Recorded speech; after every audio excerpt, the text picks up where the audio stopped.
You've said that Mr. Lee Kuan Yew has said the U.S. is not in systemic decline, but that China has every interest in trying to displace it as the #1 power. I want to know what your view is. Do you see China as becoming #1, and how do you see U.S. managing that relationship yourself? So, while tonight I mainly want to talk about what Lee Kuan Yew thinks, I'm obviously not without opinions myself. So let me say first what he thinks, and then I'll say what I agree with and where I may elaborate, if that's okay. So first, in the economic competition, he has no doubt that China will overtake the U.S. as the world's largest economy in the foreseeable future. And basically Goldman Sachs is predicting 2025 now, The Economist 2020. So it's actually, if you were to do it in purchasing power parity rather than dollar exchange rates, it could even happen before Obama's term is over. And when it finally dawns on Americans that China's economy is #1, most Americans who think that either the Constitution says, or maybe it even was our providential, mandate that America was inevitably and inescapably #1, will wake up and say, "Who did this? How did this happen? Why did they tell me?" Or otherwise, because Americans, I think, probably more than any other culture, have become accustomed to imagining that there's no alternative to us as the #1 country, the indispensable nation, the sole superpower.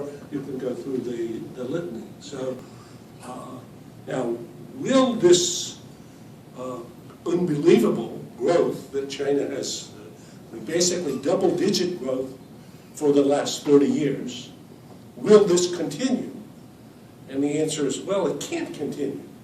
I mean, a trend line of that sort, ahistorical, has got to level off at some point. That seemed to be true 10 years ago. The economists said it was going to happen 20 years ago. So how long can it continue? I don't know. You can already see some slowing of the Chinese economy. And in terms of their own estimates, their target now is 7.5% growth, rather than the 9 or 10% growth that they were enjoying otherwise.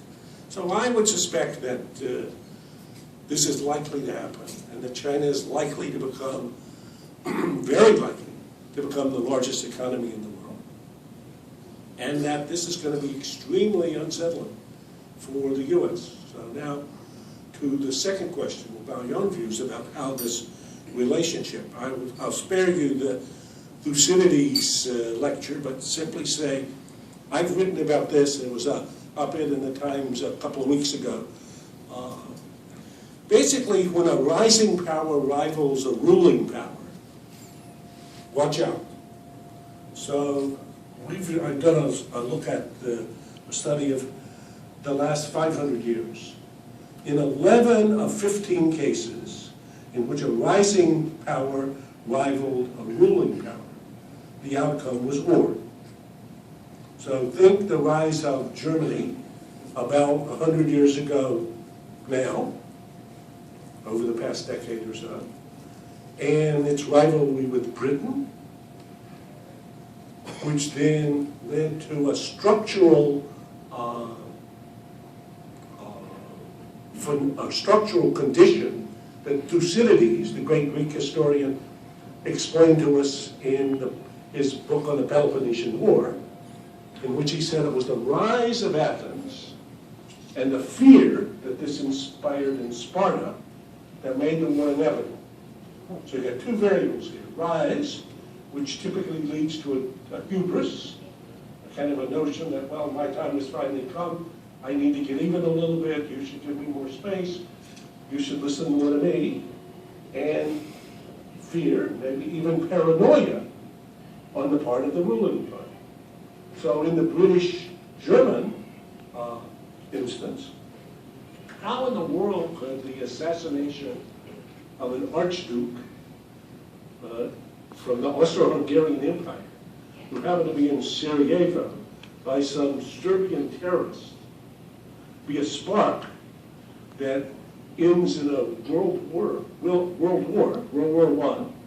I, at the end of which all the parties have lost.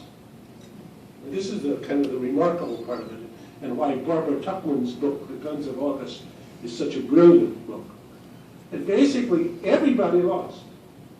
So, Kaiser gone, Austro-Hungarian Empire dissolved, Tsar overthrown by the Bolsheviks, Britain and France bled of their youth and their treasure. And so people look back and say, well, that was about what? Why? How?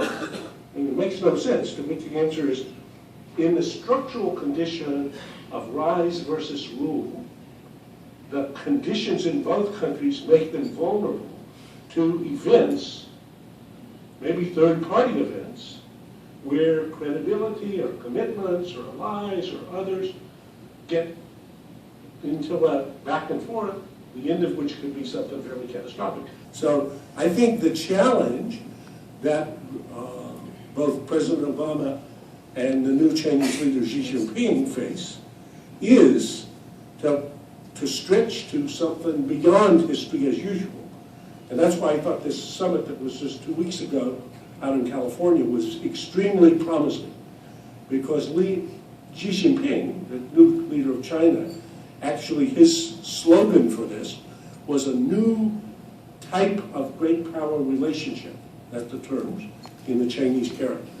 A new type of great power relationship, which would be something different than the normal great power relationship that usually turned out not so. That's a